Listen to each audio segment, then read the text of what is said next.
Everyone hates spam. Today, I compare Microsoft's Outlook.com to Google's Gmail, focusing on a very specific set of features related to spam and filtering. A very small set of stuff that we're going to be comparing. But first, my name is Steve Smith, this is TQA Weekly, and let's start off with a fact. Both Microsoft and Google already filter a lot of spam for you.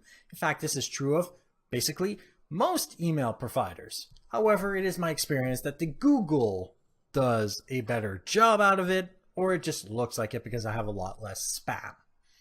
Then again, they might just flood live Hotmail and Outlook.com more often than Gmail. Who knows? Well, let's start off with the Spam and Rules tool in Outlook.com. So where you get to use your Hotmail, Live.com, and of course Outlook.com addresses or whatever variation of that depending on your country. You select the email or emails you have determined to be spam and select junk, which will put it into junk mail, which is almost the point of this show. But you know, while that is the simplest way of doing it, it's not the most effective way of doing it. You can click the sweep button if you want to actually be effective. Sweep allows you to delete all messages, which would clean up your inbox instantly, or delete all and future messages, which is great for dealing with spam. You never have to see them again. If you're going to do some other kind of filtering, you can keep the latest message and delete the rest. So good if you have one of those types of emails that gives you a code to unlock stuff. And of course, you can only keep messages that are 10 days old or less. That's it. Those are the 4 options they give you. The first option is great for spam, and so is the second option, as it automatically deletes it all. Obviously, you have to select each one of them and create a rule for each, but it's simple to do. Select, click sweep, just follow the simple instructions there and let it do its job. Now for Gmail, you can report spam, which is a good idea, snooze, mute, filter messages like these, and when you click filter, do as you wish actually, because there's a lot of options, and the filter option basically is in that 3 vertical dot drop down, so you're going to have to click there. It has more options, meaning it can be more precise. However, that also means that novice users that are not familiar with that might have a problem setting this up correctly.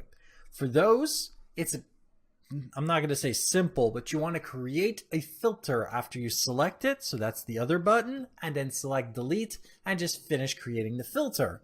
That would be the simplest way to go. However, the interface is not necessarily as clear as you would think. And they should probably put in parentheses deals with spam. So it will obviously decrease the number of spam coming in, and if you just click the spam button, that will decrease spam for you and all users on Gmail.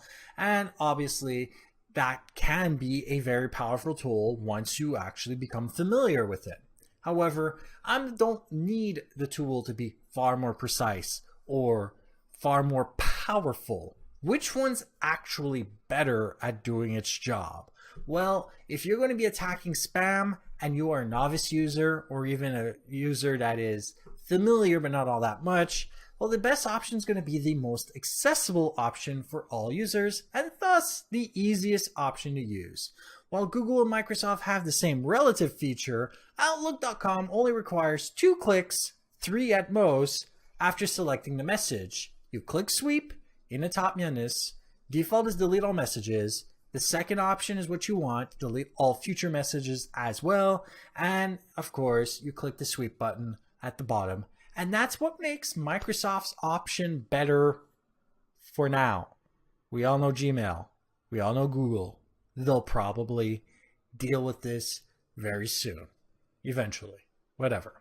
So like this episode if you liked it, dislike it if you didn't, share with those that you think can benefit from this, and don't forget to subscribe. And if you have any questions, comments, suggestions for topics, email me at ask@tqaweekly.com or go to my website, tqaweekly.com, for everything else. And if you want to make this show better, go to patreon.com/tqaweekly and become a patron today. Patrons get these episodes 2 days before everyone else. Thank you for watching, and goodbye.